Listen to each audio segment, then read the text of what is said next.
Are you curious about compliance and why it's so crucial to your business? Well, wonder no more. We are here to shed some light on this important topic.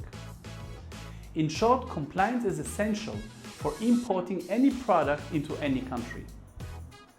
Without it, you simply can't do business.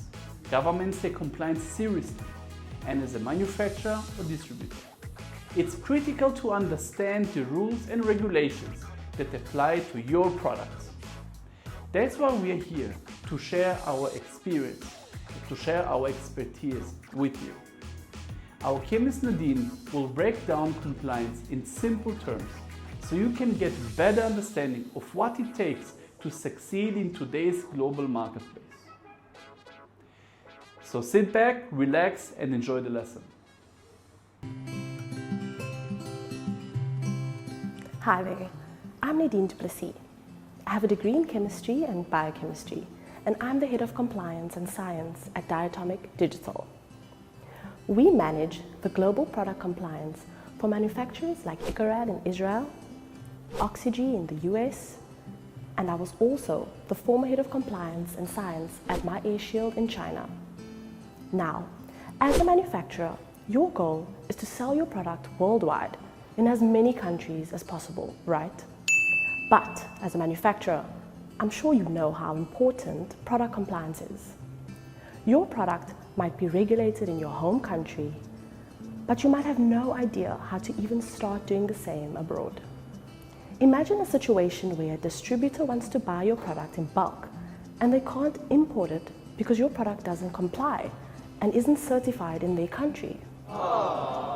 What a frustrating image, right?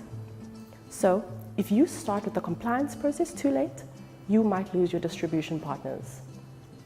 Martin Shane, the co-founder of Diatomic Digital, was the co-founder of MyAirShield Ltd with subsidiaries in the Netherlands, the US, and South Africa. His company, Diatomic Digital, was also a subsidiary of MyAirShield and the compliance company for its factory. Diatomic Digital then grew from doing the science and regulatory work for only MyAirShield to being a full-service agency working with manufacturers worldwide and enabling export to more than 100 countries. So throughout this course, we will use MyAirShield as a reference for many of the topics we will be covering.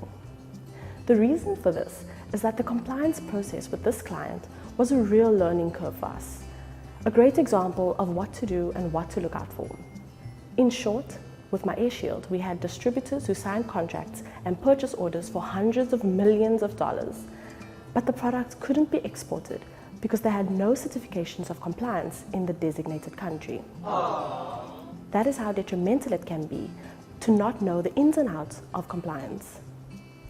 To give you an example, some of the basics which manufacturers and distributors of biocides might need in order to comply with the various regulations around the globe are the Material Safety Data Sheet, Poison Center Notification, Biocidal Product Regulation, Efficacy Testing, having the label translated for every jurisdiction, and also knowing the difference between a notification, a registration, and authorization.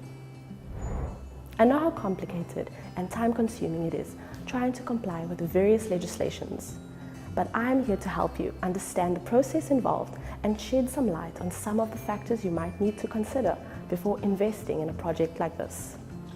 Before we dive in, I'd like to give you a brief overview of what the course is about and what you can expect.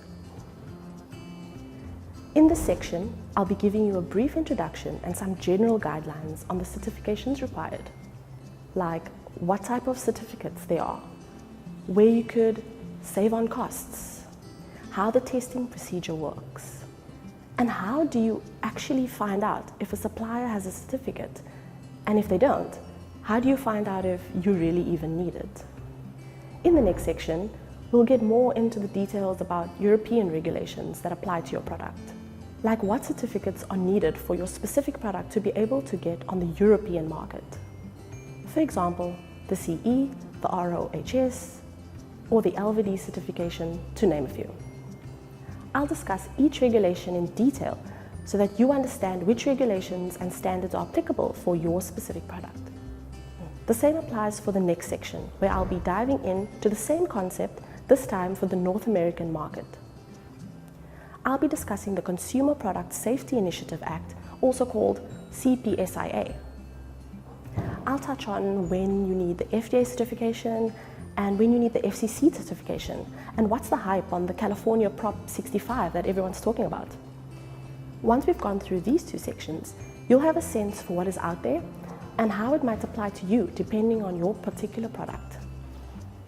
After that, we'll get into a few case studies where I will show you real-life examples of what some of our clients needed in order to get their products compliant in international markets. Then I'll discuss with you some third-party testing and where to do them.